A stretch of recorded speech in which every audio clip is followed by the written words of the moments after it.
There are ancient legends across many cultures that tell of a demon or deity that feed on the blood of the living.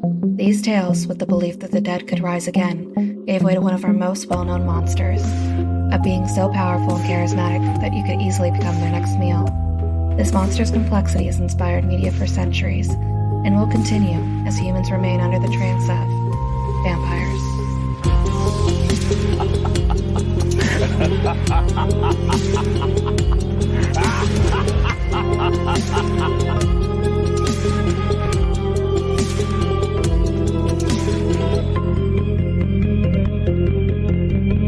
Welcome to 13 Degrees of Screams, where we watch and dissect your favorite spooky movies. I'm your host, Alex. And Stephanie. And this is a mostly horror podcast.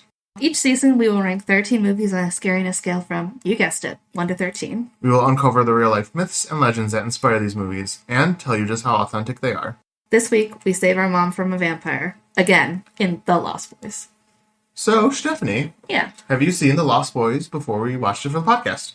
Actually, not that long ago. Like a couple years ago at the most, maybe. Really? Yeah. Just randomly? Or yeah. Just felt like watching a movie? Yeah, I think Matt suggested it to us, and it was fun. Was that the first time you watched it? Yeah, like a couple years ago, and then this was like my second time watching. Gotcha. How about you? Yes, I watched it when I was young, like young, at my grandfather's house. Really? Yeah, I remember watching it, and I kind of still remembered scenes from it, but I watched that one time when I was younger. Like, I had been 10-ish, maybe? Mm-hmm. And then I had not seen it since we watched it for the podcast, so. It holds up, though. Yeah, my God. For a movie from the 80s, I was like, I like this. It didn't feel like it was from the 80s. Yeah. Like, that makes it sound like movies from the 80s are bad. but like, some stuff is, like, delightfully 80s, and this is one of those. Yeah. I almost felt like it was like early 90s movie. Yeah. Almost. Like it felt like, but I had the staple 80s actors, so. Right. But do you like the movie? Oh yeah, I think it's a lot of fun. I like how they're very subtle with the attacks and stuff like that, but then when it comes to killing them, it's like all gore. Yeah. Oh yeah, especially towards the end. Yeah. Just blood shooting out of pipes. Oh yeah, that's the scene I remember. I remember Corey Feldman's character covered in something. Yeah. And I was like, what happened? How did that happen? And then I was like, oh yeah, that's right. That's what it was. But I like it a lot too. I think it's a really good movie. Yeah, same. I think so. So Stephanie, where did you have it ranked on our scariness scale? I put an 8. How about you? I had it as a 12. You were like, this is scary. This is scary. I think, well, okay. Last time I saw it, I was young. No, that's fair. I think that's why. I think I remember it being a little bit more scary than it was. Yeah. So that's a little high. I would not put it as a 12. I'd have to look against all the other movies we covered. But definitely not that scary. Okay. It has its moments. It has its suspenseful moments. But. Yeah. I like it. It's got like those creepy, like stalkery kind of moments too, and stuff like that when they constantly are riding the bikes by their house and like flashing the lights in the window. It makes it feel like they're always just about to attack you. Yeah, also the first person shots that they do when they're like flying. Yeah. Makes it seem real weird. Real weird.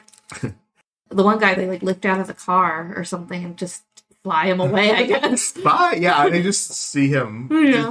Like you don't even see what's grabbing him. Right. He's just bye-bye. Yeah. Are you ready to go into some movie background? Yeah. All right. The Lost Boys is a 1987 American horror comedy film directed by Joel Schumacher and stars Jason Patric, Corey Haim, Kiefer Sutherland, and Corey Feldman. The movie tells the story of two brothers, Michael and Sam Emerson, who move with their mother to Santa Carla, California, which is dubbed murder capital of the world. The title is a reference to The Lost Boys and J.M. Barrie's stories about Peter Pan and Neverland, who, like vampires, never grow up. Most of the film is shot in Santa Cruz, California. The film was a commercial success, grossing over $32 million at the box office and becoming a cult classic. It was praised for its stylish direction, soundtrack, and performance, and is often cited as one of the best vampire movies ever made. The mythographer A. Osborne Jan, I'm not sure, again, like every name, I don't know how to pronounce it, wrote that The Lost Boys helped shift popular culture depictions of vampires. The film is often credited with bringing a more youthful appeal to the vampire genre by making the vampires themselves sexy and young. This inspired subsequent films like Buffy the Vampire Slayer. Yeah. I actually kind of saw how the vampires transform, almost a little bit similar to Yeah. Buffy in the Oh, the yeah. face Yeah, the prosthetics. face. Yeah. I'm like, that looks like Buffy. Oh, true. Yeah, and the yellow eyes. Mm-hmm.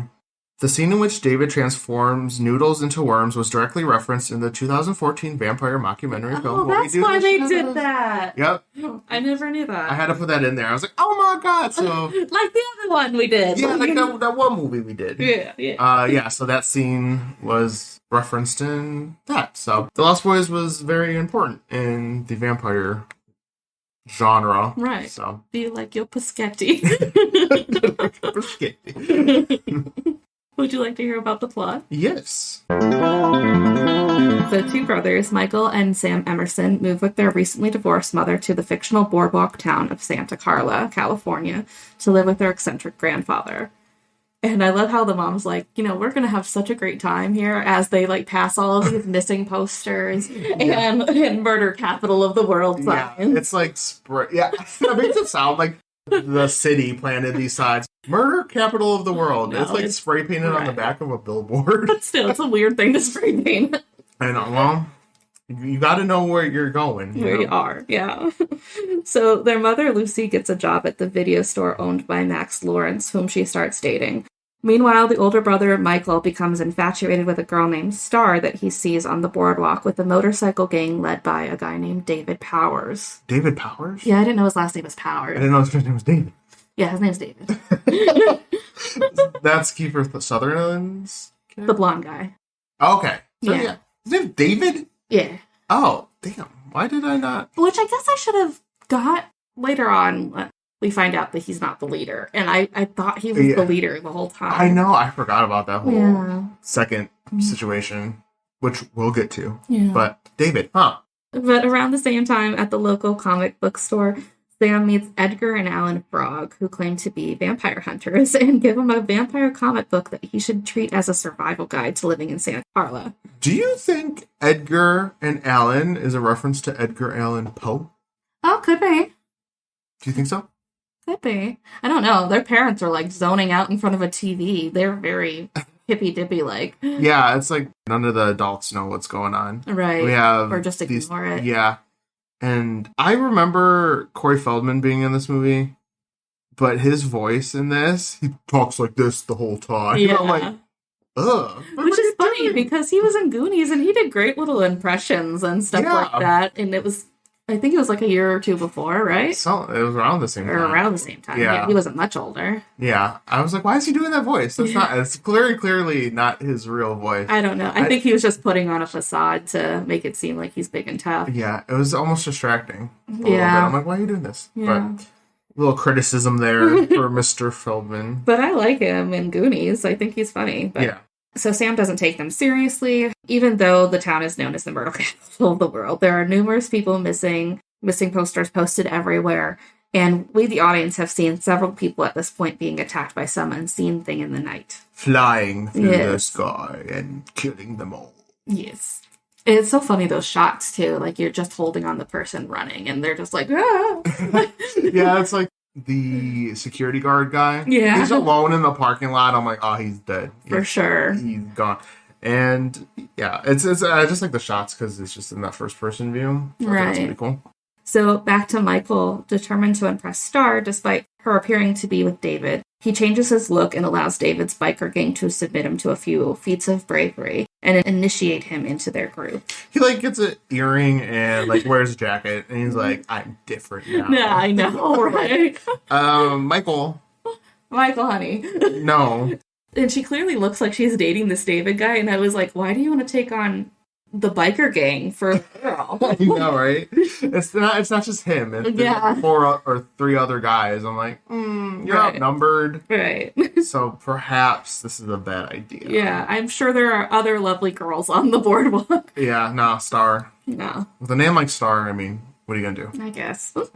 So they nearly ride their bikes off a cliff. Then they lead Michael into their lair, a sunken hotel beneath the cliff abandoned after an earthquake, where David gives him wine, which Star warns is actually blood, but Michael ignores her and drinks it anyway. Did he, did it taste like What? He just drank it and was like, yeah, good wine. Yeah, this is lovely.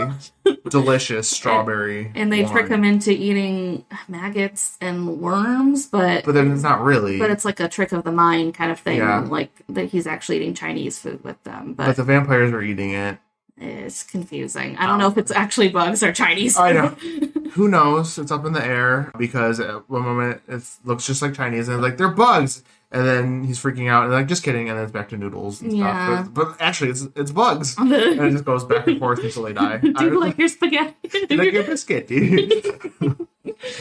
The gang then takes Michael to a railroad track where they hang over a gorge beneath the tracks, then just fall into it. Yeah. One by one they fall and then Michael's dangling there and then falls and then wakes up. Right. Yeah. I don't know what happened. Yeah. He blacked out and then just... Yeah, because I have it in my notes, too. The next day he wakens in bed, but his eyes are now sensitive to sunlight. The smell of food is revolting, and he craves blood, which makes him attempt to attack Sam, but he's stopped by their dog, Nanook. He's a good boy. I know, he's bish dog. He bish boy. He's like, okay, well, that was a little weird. Like, you know, like, I'm craving blood all of a sudden. Like, okay, that's, I mean, you know what I'm really in the mood for? Blood. Yeah. Some nice wine in your veins, you know? When Michael comes to his senses, he and Sam realize that his reflection is partly transparent, and Sam is pissed that he allowed himself to become a vampire. He's like, my fucking brother is a stupid bloodsucker or something. I love that. He just, like, stomps off. Yeah, he's, like, disappointed as if he, like, did drugs or something. Right. And, again, I don't know if this is just a... No, it is. It's a pet peeve of mine. Because, like, you see his reflection is, like, transparent, but all of it. Like, why are the clothes always either invisible with the vampire or, like, in this case, also disappearing? Wouldn't you still see the clothes? Right. Clothes are still real. That drives me insane. Yeah. I'm like, oh my god. Why? I know. I kind of wanted it to just be his clothes floating there. Okay, there's some movies that do it right. I can't think of one off the top of my head. But 9 times out of 10, you don't see anything. Right. I'm like, they're wearing clothes still. Why are those disappearing? Yeah, that is true. Ooh, now I'm going to have to watch out for that. Sorry. No. I didn't mean to ruin it, but I'm like, why? An Invisible Anyways. Man does it right, but... Exactly. Yeah. So, Michael convinces him that he must not be a full vampire yet, and needs his help, so Sam deduces from the comic book that if he doesn't kill anyone, the death of the head vampire should reverse his conditions. Sam then calls on the Frog Brothers, who suspects Max may be the head vampire. And I feel like it's really random. They're like, he owns a video store at night. Yeah. And then we're like, okay. I forgot who Max was for a second. Yeah. Like, who's Max? Oh, the guy who owns the video store? And I feel like it's the most easy thing for Michael to just be like, oh, I know who it is. He was the leader of the biker gang, you know? Right. Rather than letting the brother and these kids just deduce that must be the video store guy. Yeah. Like, do you not see the gang that's led by David? Right. I would assume it was him. Yeah. It just felt obvious, but... Okay. Yeah. Sure, I guess. So they decide to, like, interfere on his poor mother's date with this man while she cooked for him, but he comes downstairs and he's like, I have guests. And then they all sit down to dinner together. Yeah. It's so awkward. Her son and then these two kids that she's never seen before. And they decide to, like, do all these tests on him. So they try to feed him a bunch of garlic that they say is Parmesan. They pour water on him, which isn't holy water. It's just like, here, water. Vampires in this universe don't bathe. So they're just stanky. No water. Right. They're like gremlins. They multiply too. And they trick him into looking at his reflection, but nothing proves he's a vampire, and all this really accomplishes is pissing off his mom. Yeah, this woman, just like, she's so joyful at the beginning. She's so sweet and, like, almost more immature than them, almost, in a way, just naive, I guess. Yeah, and just the thing after thing just gets ruined for her. Yeah. She's like, I just want a man. No one's asked me out in a long time, guys. Like, let's be reasonable here. Yeah. I'm like, poor Lucy. She's trying hard, but she keeps getting cock-blocked by her kids. Right. Meanwhile, Michael goes to Star for help, and they end up having sex, so I was like, okay. You know. Thanks, Star. Afterwards, David and the others return to encourage Michael to attack a group of people at the beach with them. So then they fully like change and they're like, this is who we are. Like, Oh shit. like you gotta do this. And he manages to get away, but like he's sickened by their frenzy and they're like massacring people, like just pulling scalps off people. Yeah, you know. It's gross. What vampires do, unfortunately. Yeah. He returns home, and when Star appears in the window, just kind of out of nowhere, Sam starts freaking out.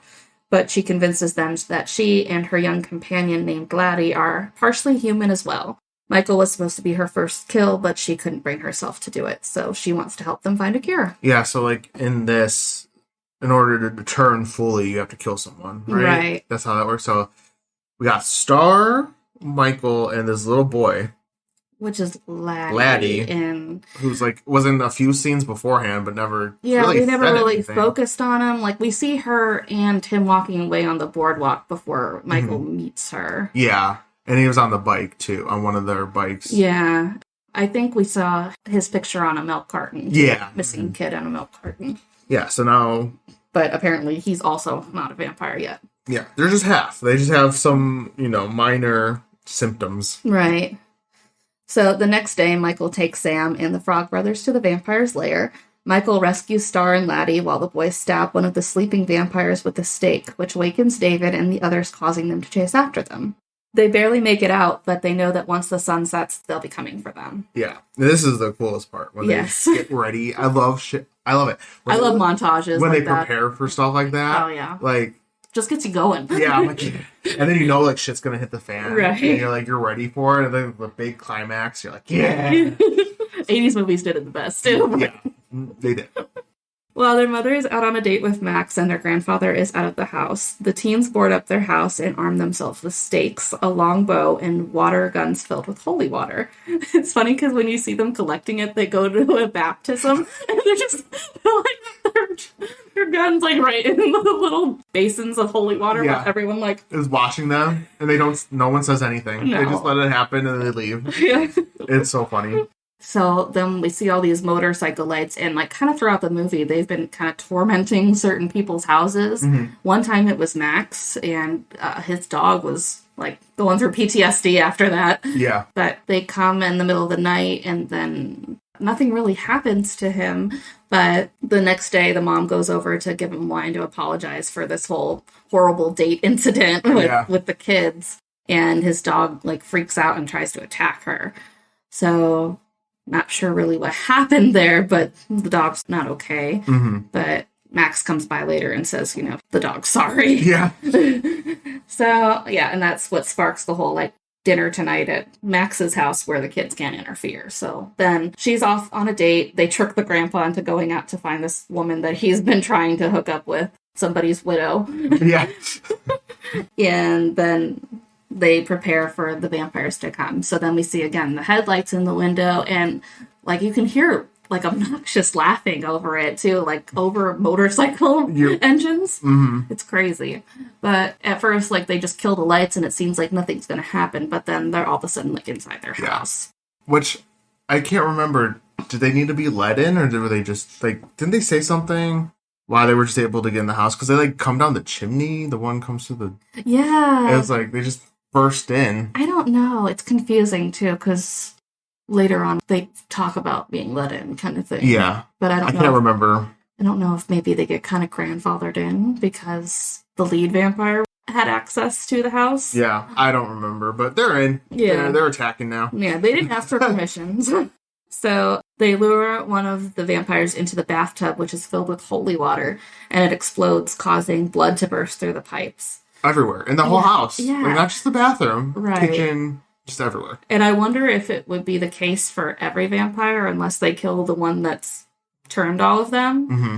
But it's just very gruesome every time. I'm like, yeah! Blood! More blood! And then one is shot with a longbow. And then Michael and David, like, fly in the air, and Michael kind of has to, like, engage his vampire instinct, so his, like, face burns. Yeah. Vampire powers activate. Right. And he impales David on a pair of antlers from his grandfather's taxidermy business. Yeah. All things considered, they're taken out fairly quickly. Right. Not too much of a struggle, honestly. And you're like, oh. It wasn't that bad. Yeah, okay. That's fine. So they assume David was the head vampire, so they are disappointed when Michael Starr and Laddie don't change back. This is when their mother and Max come home, and he reveals himself to be the head vampire after all, wanting Lucy to be the mother to his lost boys. And thought turning Michael would get everyone into the family. That's so bizarre. I totally forgot about that. Yeah, I did too. Thing. I forgot that Max was even involved. Yeah, so the Frog Brothers were right. Right. And the part, I guess, that made me just write him off as not the vampire is like, they did all those tricks earlier and nothing affected him. But apparently, in this world, if you let a vampire in, they lose all those things.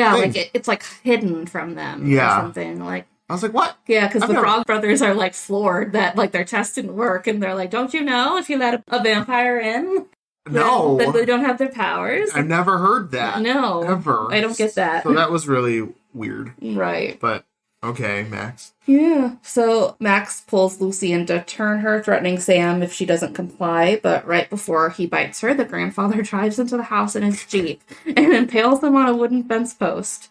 Max explodes, and Michael Starr and Laddie return to normal. Just so nonchalant. Max explodes. Right. I mean, it says spectacularly, I guess, too, but I don't really remember how he dies. I just remember exploding. Yeah. Oh, but I do remember the little gross tongue thing he does. He's like, but I still want to be with you, Lucy. Gross. Put your tongue away. Stop being a freak. Please. So the grandfather then complains that this is the worst part of living in Santa Carla, all the vampires. I was like, Grandpa, could you have mentioned this earlier? Yeah. Well, for what it's worth, he probably didn't realize they were struggling with that. Like, talk to your grandfather. He might be able to help you. Right. Do you think everyone knows that there's vampires, or just him because he's so eccentric? I don't know. Like, when we watch in the beginning before Michael even meets any of them, we see the gang kind of going around to different places and getting kicked out by the security guards they attack, and a couple of store owners and stuff. So, like, they know that they're bad news, I guess, but not. I don't know if they necessarily know they're vampires. Yeah, except the grandfather. You know what? He's probably the character that's going around telling people like, we gotta get rid of the vampires, and they're like, oh, Grandpa, or like, you know, this old weird guy just keeps saying there's vampires in town. He is crazy though. He is. He's kind of a vibe though. I know. Like him. I like his character a lot. Yeah, and I like them. I like all the characters really. Yeah, I think this was a lot of fun. I didn't remember it being that fun, but now I really like it. Yeah, I think being older, I appreciated it much more. I remember liking it as a kid, but you know, you only pick up so much when you're 10 watching a movie like this. Yeah, and I did miss the Lost Boy reference too. Like, so I was kind of confused how we got to the Peter Pan crossover. Yeah, in the end, I mean, kind of. Well, the fact that they don't grow old, I think that's what really drives it home. Yeah, because at one point, David does try to convince Michael to attack people, and he's like, you'll never die, Michael. Never die. Never die. You'll never die. Unless you get, you know, impaled or thrown into holy water or, you know, stabbed with antler horns or get shot with a crossbow. You know, besides all that, you will never die. But the funny thing, too, is when he impales David, like, David's death is the least messy one. Mm-hmm. And then like, his face just changes and he looks so much younger. Like, they shaved him or something. I don't know. He just looks like a baby after that. And I was like, what? So he did get older. Yeah. Maybe. No, I don't know. He got stronger. It just made him look older. Maybe. You know. With strength brings age. I don't know. I got nothing. But, yeah, I love when Max comes. He's more like, God damn it, really? Right. You guys failed this miserably. Yeah. Like, come on now. Yeah, he's still like, you know, it's no big deal. Like, as long as Lucy and I can be together, sure. I'm like, yeah. It's so weird, because, like, he meets Lucy for all but 5 minutes, and then all of a sudden it's like, she's the one. Right. Has to be her. I'm like, okay. I mean, Lucy's cool, but... Yeah, I don't get it. All right, whatever. And they can't make it through a first date, so... No. Because, like, technically he's not even really her boyfriend. They've had, like, 3 first date attempts that have just gone miserable. Yeah, either it's a red flag that he keeps trying, because, like, at what point are you like, you know, I give up? Right. Or it's like, oh, chivalry. Yeah, which is how she sees it. Mm-hmm. Yeah, but... Because the first time she meets him, I guess, at the store, and then Sam says, like, Michael's going to attack him, and that's when he's trying to attack him for his blood. then she rushes home, and then there's the meeting with the Frog Brothers, and then now she comes home, and he's like, I'm a vampire. Yeah. So. Oh, okay. No good. No good. No good at all. Okay. Did you want to go into why vampires have covens? Sure. A vampire coven is a vampire family, or pack, if you will. They are simply vampires that live together and try to do so in relative peace. Relative peace? Relative peace. I don't know about that one. Relative peace. Yeah. I mean, you know what? Truth be told, a lot of these movies, they don't know vampires are doing their thing. Yeah. So I guess peace in the sense of they don't want to be known. They just... Well, I think it's like there's no like infighting among them or anything like that too, because like no one's like trying to be head vampire or something like that. But which confuses me. Like I feel like vampires would be a more solitary thing, because then you're not always like fighting for food. And... Yeah. I mean they're strong enough to be on their own. Like they don't need people. I don't know. Interesting. So it says that some are friendlier than others, apparently, within their little covens. Some just really view the coven as a place to live. There's always a sire of the coven who is deemed to be the head of the coven or the ruler. Covens can also be for only a certain number of vampires, or they can be larger groups for such as an entire city. What? Yeah. They'll have their own rules to abide by, and they can vary from coven to coven. So typically they cover 4 topics: joining the coven, eating, creating vampires, and general behavior within the coven. And they aren't really ranked, except for the sire. They will have their own strengths and weaknesses. One is not necessarily better than the other. And they work on a superiority system where decisions that need to be made will be done so by those who have been there the longest. That's fair. That's honestly like a good system, you know? I feel Yeah, like and that's kind fair. of why we thought David was in control. He seemed to be, he's probably the first one Max turned out of that group. Yeah, so while he's with that group. Yeah, he's kind of the decision head maker. boy in charge. Yeah. Interesting. Yeah. I just wish I could find more information on like why they think it's a good idea to group up. I feel like 1, you have the risk of exposure. 2, like you're fighting amongst each other for food, but apparently that's a rule. Yeah. And then, I don't know, just feels like it would be hard to hide out a big group of people. Right. I don't know. Because, like, Max doesn't have to be making this family. He just wants it. Like, right. He's like, oh. Yeah. We just need this big, happy family. But for what? For why? Unless it's just a power thing.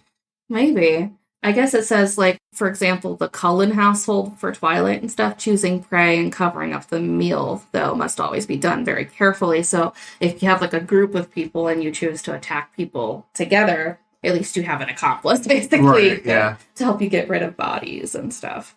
So maybe I guess it helps you. You could come up with ways to hide out together. Yeah.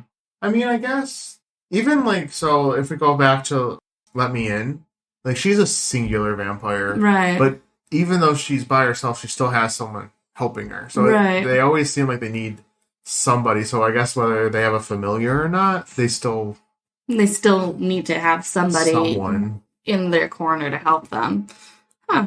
I guess. Maybe it's just, I feel like no, I don't know. I was going to say part of it has to be the whole vulnerability to, like, you know, half the day. Like, they can't go outside, but, like, just, you don't need someone to help you with that. You just hunker down and... Yeah. I don't know. I don't know why they, like, want this. Right. And in this case, they don't even have a human familiar, technically, because, like, Star and Laddie are partially human, but they're not going out in the day. They're... I thought it was weird that they had to go back and save them when Star had already come to them asking for help. I was like, why didn't you just stay there? Yeah, right. Yeah, I guess they had to return to the coven. Yeah, she's like, "Come rescue us." And, okay, I'm gonna go back now. Like, or you could just not do that unless she just needed help. Maybe. Do you think she knew Max was the head guy? No, because when Max reveals himself, he says you were the secret David was keeping. Right. So maybe that's what she meant by help killing. Okay. David. Yeah, probably. The association with Coven is from Wiccan pagan culture. Mm-hmm.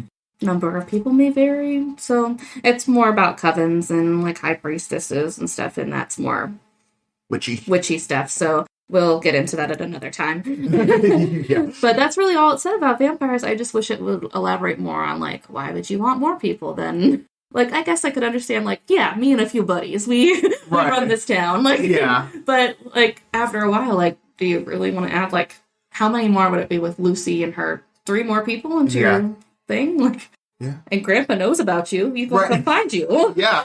Grandpa hunts people. Well, hunts things. Like. Grandpa hunts people. Grandpa's, oh my god, he's a serial killer. That's why it's actually the murder capital of the world. Grandpa's killing all these people. It's not the vampires. Yeah. Because, I mean, we learned in Daybreakers what happens when you turn all these people run out of blood. Right. And then you have to take over full cities. Right. And then Jerry, I mean, he's wanting an army. Yeah. That's a bad idea. Don't do that. Right. You're going to run out of people. You're running out of blood, all that stuff. Yeah. So I could see having a few, like, vampire friends. Yes. It'd be lonely. I mean, they're still, like, human-ish. Right. They have emotions and shit, so. Yeah. I wonder, too, also, how long Star and Laddie were in this half-mortal, half-vampire state. Yeah. And why they weren't pushing Laddie to become a vampire as well. Well, yeah, why this small child? Unless, I'm trying to think maybe they were, like, runaway kids almost, or, like, more rebellious. I'm guessing, yeah. And then they're just taking them under their wing. Maybe. But I'm like, Michael's not that. No, so. He's just... Well, I think since Star was supposed to kill him, like... And I guess Max had kind of already set it up into motion behind the scenes. Mm-hmm. She was supposed to, like, lure him in. Yeah, that's very conflicting things, because Max wanted Lucy in the family, but then Star was supposed to kill Michael, so that would have contradicted Max's plan. Right. And that would have been, like, I don't think Lucy's going to really want to be with you if you kill her son. Yeah, that is confusing. Maybe there's miscommunication. Yeah. On their part. The trickle down. Like... They didn't know Michael was related to Lucy. Right, maybe. Because could you imagine if Star actually went through with killing Michael? Right. And now Lucy's son is dead. How is she going to be with Max? Right. Maybe. I don't know. Yeah. I feel like that would have been a big blunder on their part. Yeah. Mistake. Also, funny enough, too, you never really see Michael get turned, even though, he does. He drinks his blood, and that's enough. Mm-hmm. So he doesn't, like, get bit in, like, the traditional way, unless when he falls into the gorge, they were like, for funsies, now I bite you. Yeah. Yeah, I don't know. Yeah, he just drank blood. Yeah. Eat some biscotti. Yeah, because aren't you supposed to bite? Everyone else we know of that gets turned. You drink their blood, and sometimes they drink the sire's blood, too. Like in The Invitation, she had to bite and be bitten to be turned completely. Well, he drank the blood, and I feel like, I guess that was that was it. Yeah. No bites necessary. Yeah.